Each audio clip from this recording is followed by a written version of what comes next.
Welcome to One-on-One. I'm Greg Bassett, your host from the Salisbury Independent newspaper. It's a big day here at PAC 14. We have Coach Sherman Wood in the house to kick us off with football at Salisbury University this fall. Welcome, Coach. Welcome. Glad to be here, sir. Appreciate it. Now, you're here because we want to promote the fact that PAC 14 this fall is going to be broadcasting Salisbury University football games and Salisbury University field hockey games. Yes. This is exciting stuff for us. No question about it. Our kids are excited. Anytime we can have opportunity to showcase our program and showcase our kids on television, it's a great honor. Our kids are very happy about that, and we're looking forward to it. And hopefully we can please the audience with our play on the field. But we're excited about the opportunity.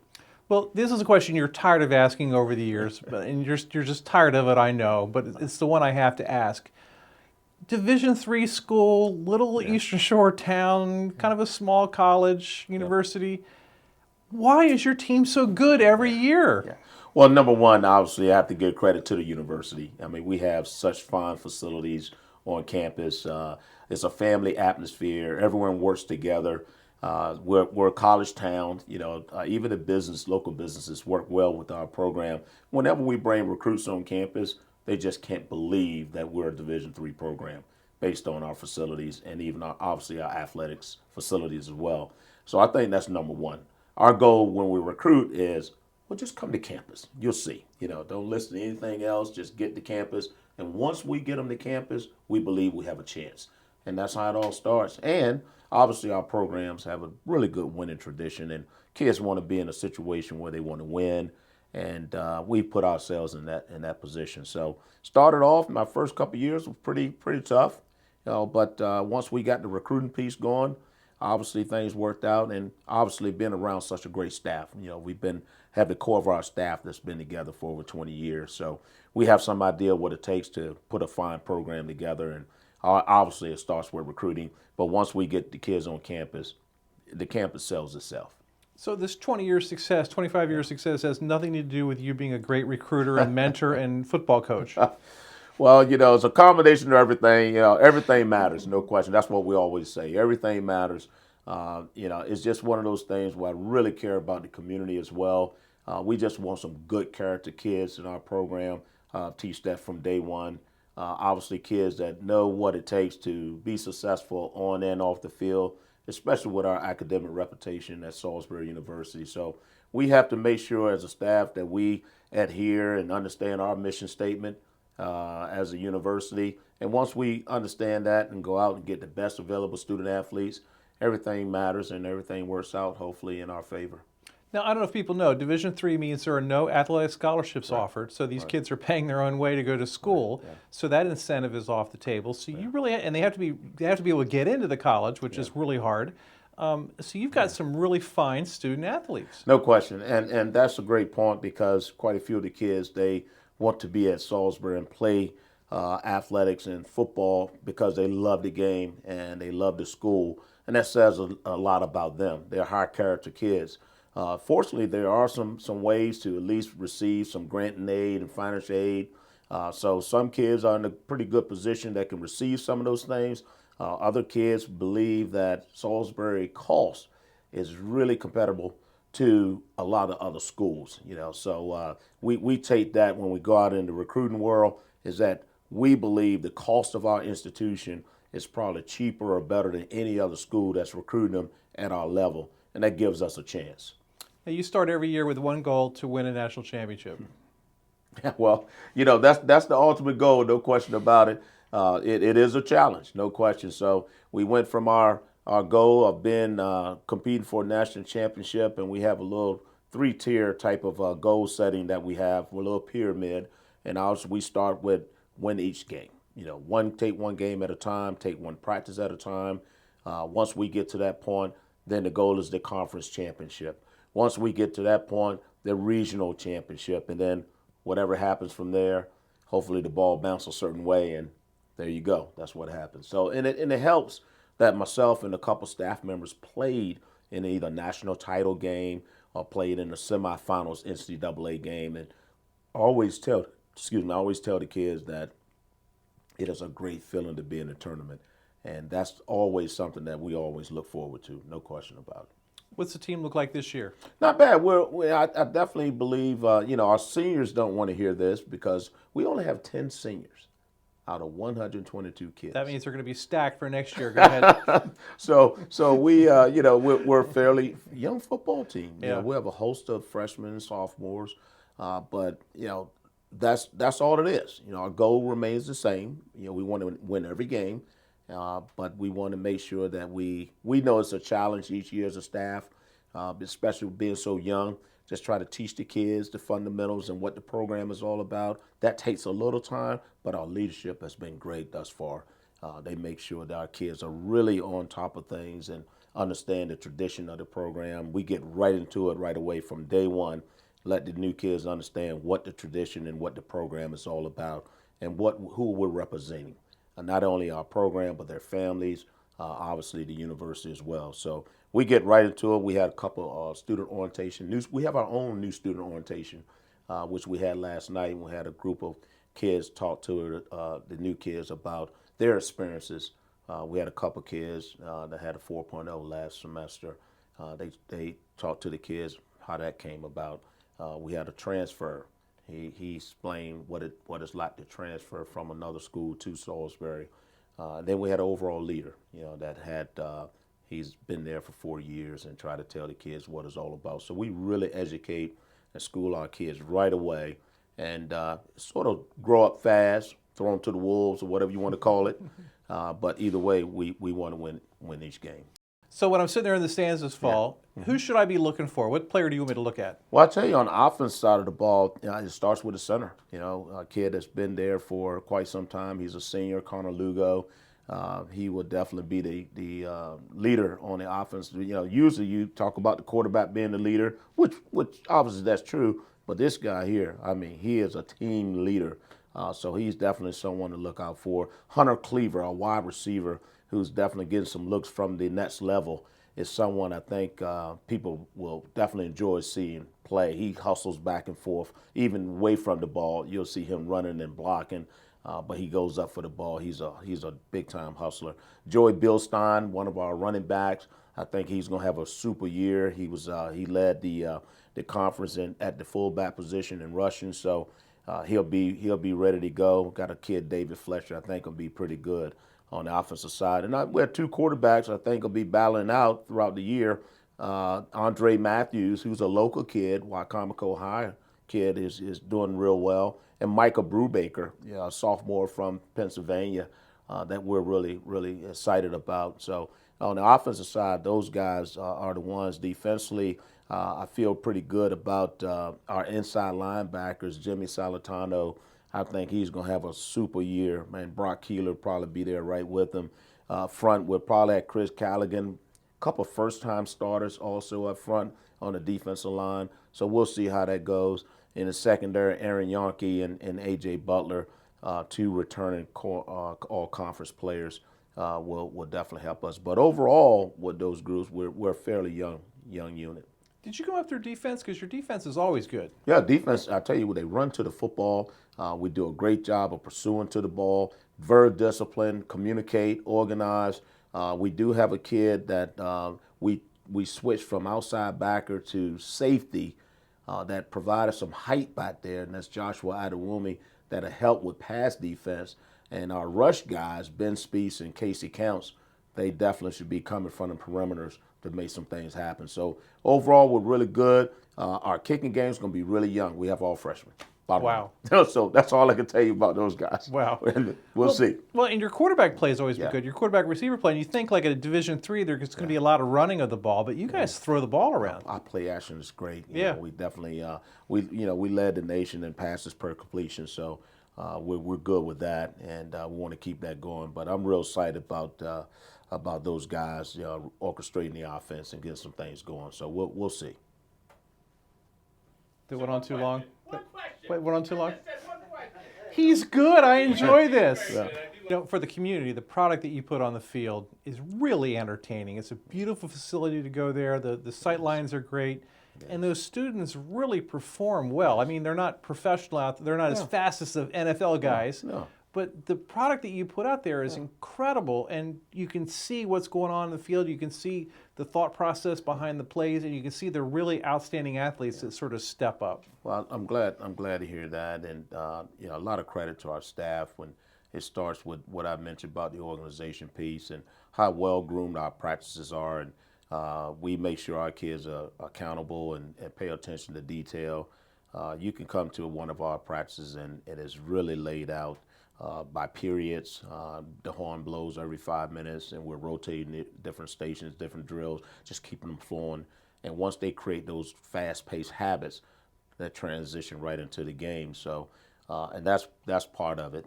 Having those type of practices that's really organized and it'll transition over to the game on game day. And we tell the kids, you do these things, then you have fun. It's a good end result. You work hard, you want to be happy at the end, and mom and dad want to be happy, and but nothing's going to be given to us. You have to earn everything, and that's what we preach as well. So a lot of times they transition right over to the game field. When's the first game this year? Yeah, we have First Friday. home game. Yeah, next Friday, September 2nd against Albright College, and that's going to be pretty exciting. It's simply because it's the first week of school. Right. Students are going to be looking for something to do. It's a night game, 6 p.m. night game, and what better time is right after dinner. Kids can come over, grab a little ice cream, and come over and watch the ball game and cheer us on. We're facing a pretty good quality team with a brand new staff. We have no clue about them. We don't know what they're going to throw at us, so we will be on top of things doing pregame and in the first couple of series. But it's been a pretty good rival the last couple of years, and we're hoping that we can continue that process. But we're excited. The kids are ready to go.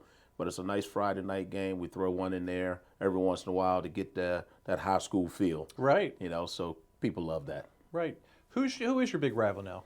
Well, right now I'll have to say, since Wesley College is gone, you Right. know. So Christopher Newport, the Virginia school, is probably our rival now.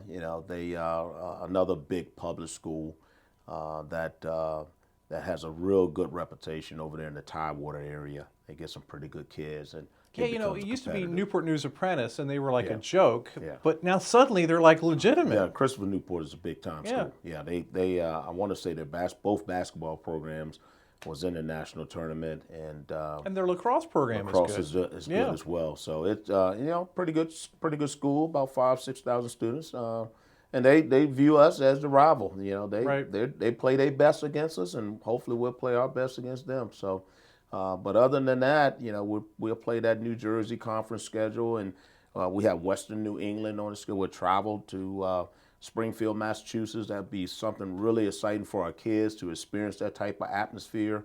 And we have Stevenson College on the schedule this year, which Wow. is our first Wow. in a long time. So we'll be heading to Orange Mills, and Are they Division II? They're D3. They're D- D3, oh, they're but D3, okay. they're good. They're Yeah. good. Yeah. So, but we're excited about that. Now that could, if we can continue that could be a SU rival. Right. Right there in Baltimore, and Right. can make some things happen. But so we'll see. We have a pretty interesting schedule, and then we get into conference play. That's pretty competitive as well.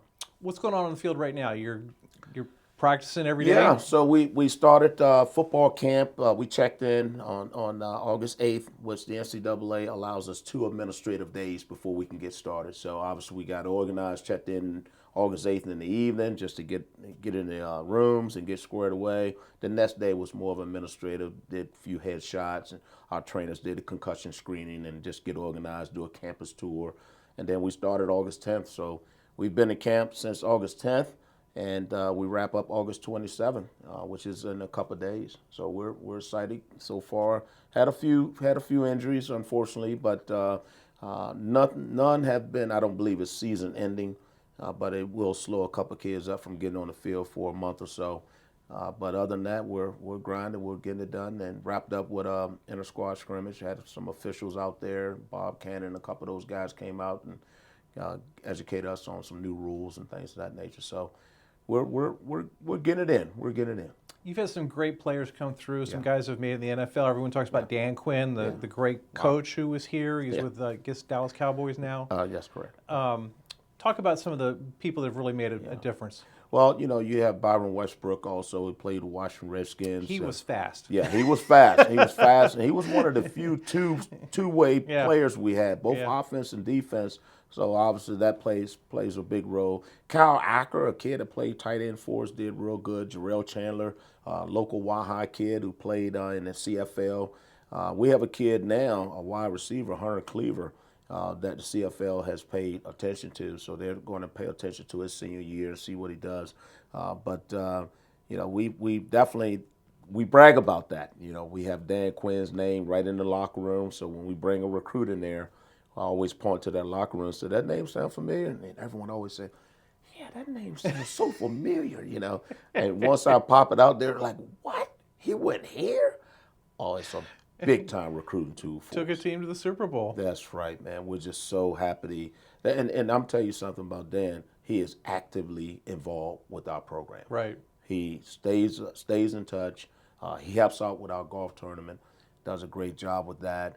And he has an open door policy, so he's been great. And his wife is a graduate also, who was an athletic trainer, so they've been good to the athletic training program. So we're just so happy to have people involved with our program that's still involved, and it pays dividends down the road. So we're happy about that. Well, I have to say, for people, those Saturday games in September and October, once it cools off a little bit, gets football weather. Yeah. There's nothing like being in the stands at It's SU. great. It's just great. great. Look at him smiling. And And he will not be smiling on the sideline, I promise you. And when you wave down to him and say, "Hey, coach," he's not going to wave back. That's right. Because he's serious business out there. But we're thrilled you had time to be here today, Coach. I'm Thank you glad. so much. I appreciate it. Thank you. Thank you. Appreciate it. And good luck this season. Thank you. Thank you. Appreciate that.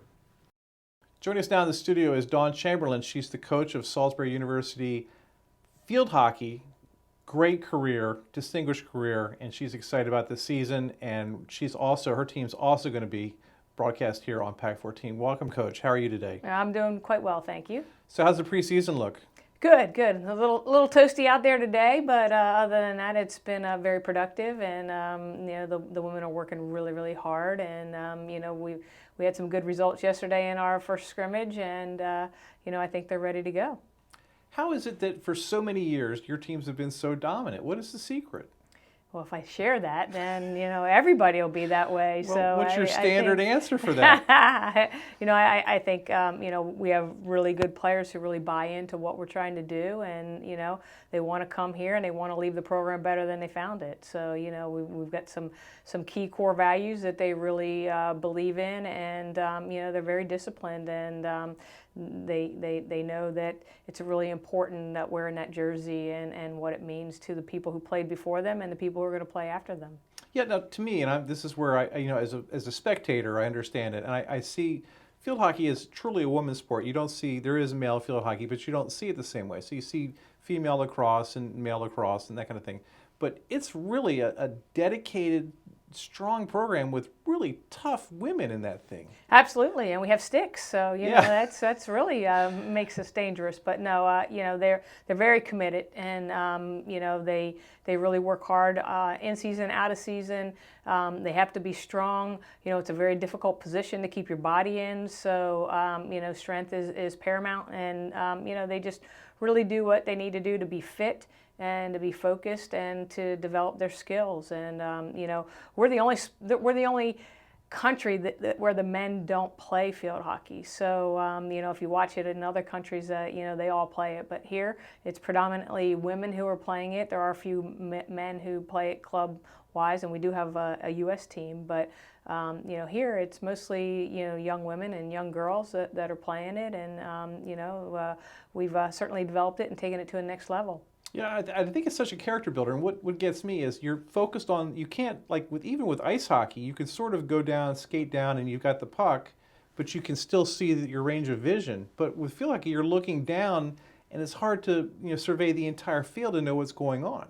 Yeah, they certainly have to have good peripheral vision, and really, stick skills are really key. They have to learn how to control the ball and be able to take their eyes off the ball while it's on the stick and look and keep their head up and look and see and pre-scan the field and know what's going on. So when they do get it, they know what they're going to do with it. Who's your big rival? Oh, we have lots of them. We have a big target on our back all the time. So, in our conference, CNU is certainly a big rival. But outside of that, That's Christopher Newport down south. Newport, yeah. Yes, the College of New Jersey, Messiah, York College. We have a lot of rivals out there. Our program's been very successful, so everybody wants to take us down. So we always have to be at our best. What kind of personalities are you looking for when you go out to recruit? Competitors. All right, we want competitors.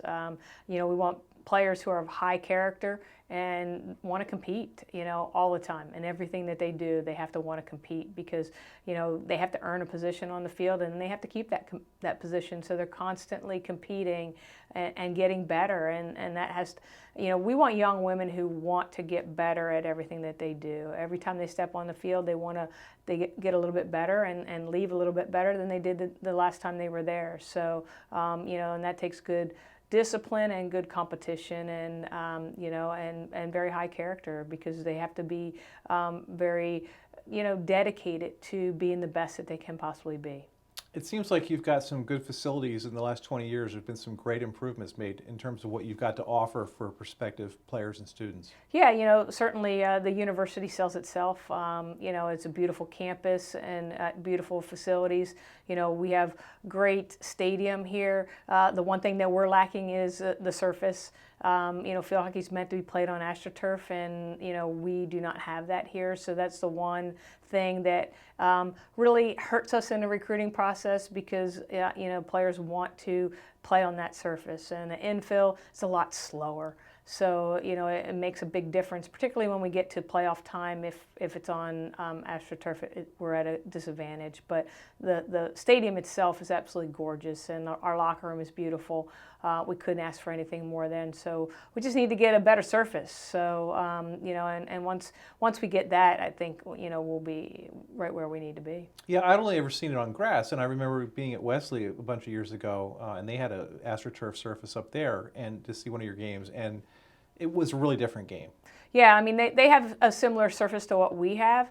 The only people that we play now, yesterday Stevenson, had AstroTurf. College in New Jersey has it. Messiah has it. Most of the schools up in the New England area have it. All D1. D1 won't play on anything but AstroTurf, and most D2s won't play it on it either. So it's the preferred surface for field hockey, AstroTurf, but we just haven't broken into that market yet. So hopefully soon. Now, we talked about this with Coach Wood about Division III and how difficult it is because you can't offer scholarship positions. No, I mean, the young women are here because they want to be here and they want to play and they want to, what Salisbury offers is a great balance. They want to be great students and they want to be great athletes and then they also want to have time for themselves and we provide that here in a Division III setting, and it's a great opportunity for them to be elite in everything that they do. My daughter played lacrosse, and she went to play field hockey, but she was left-handed, and she couldn't really use the right-handed field hockey stick. Is there a stick for left-handed? Nope. Okay. It's always played, but lefties have an advantage because everything is done with their left hand. Okay. The stick is controlled with your left hand, so if you're left-handed, you actually have an advantage because you're stronger and usually faster with your left wrist. So, but there's no such thing as a left-handed stick. Yeah, but she played soccer instead in the fall season. Well, so that was certainly a mistake. Exactly, but she wasn't very good at it. But I think she would have been really good at field hockey. Yes, and people who are left-handed get mixed up with that, but really they are at an advantage because your left hand controls the stick. Interesting. So when I'm out there, if I don't know about field hockey a whole lot and I want to be a spectator and watch, what should I look for? Well, one, you can only use one side of the stick. So you can only use the flat side of the stick. You can't use the round side of the stick at all. And some of the rules are similar to soccer and obstruction and so forth. You can't commit a third party. You can't commit.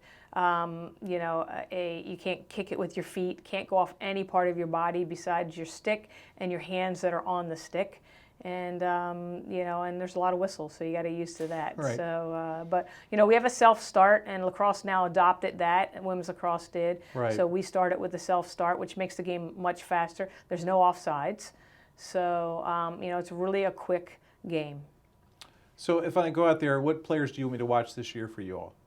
Well, we're again a fairly young team, but we do have some key players. We got a couple local, a local senior, Mackenzie Mitchell, who's on our forward line, played some midfield as well, who's a key goal scorer for us. Molly Reardon is a junior, and she's really fast and is going to score some goals this year. Allie Davis, another fast forward for us, that are going to do a really nice job. Mac Denopoulos in the midfield.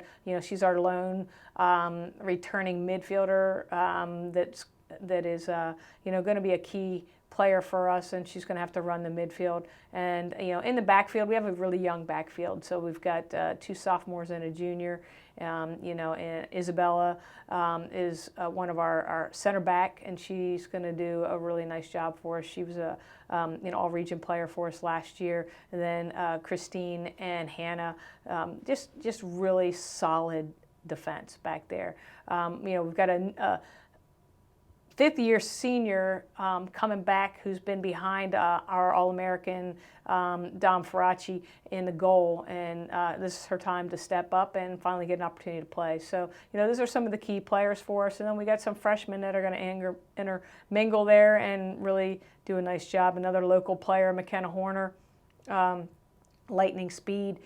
She's going to be on the field for us a lot as well. So, and Elena Gigliotti, who is fairly local, Delaware kid, and she is really fast. And then Kiki Demota from New York, another speedster. So we got a lot of speed this year. We haven't had this kind of speed in a long time, so we're really excited about what that's going to do for us. When's your first home game? Wow, that's a good question. We don't have very many of them, so I think the 6th of September will be our first one, and then we don't, but we only have, I think we have 16, 17 games, and I think only six of them at home. Why are there so few home games? It's tough because our conference doesn't sponsor field hockey. Okay. Right now, we don't have enough teams in our conference, so there's only 2 other teams in our conference, so we have to get non-conference games, and because of that, people don't want to come here, so we're kind of forces our hand. If we want games, we've got to get on the road.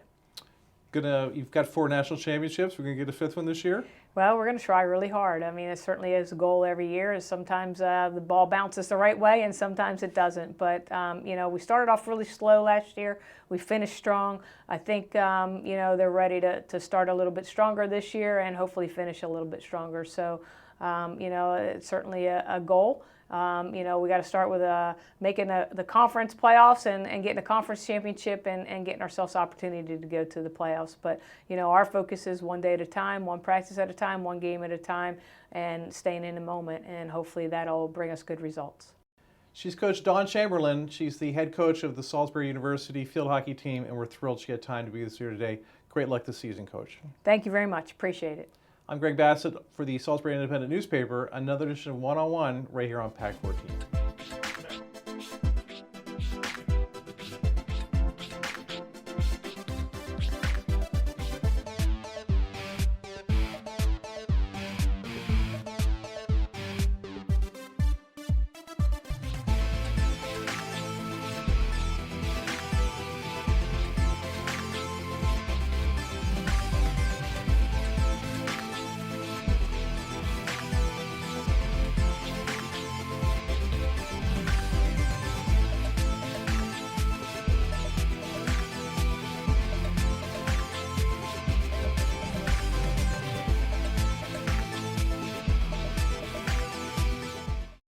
First Shore Federal is proud to support PAC 14 and One-on-One. We'd encourage every business to support PAC 14 and pick a program and support it, and let's make a difference.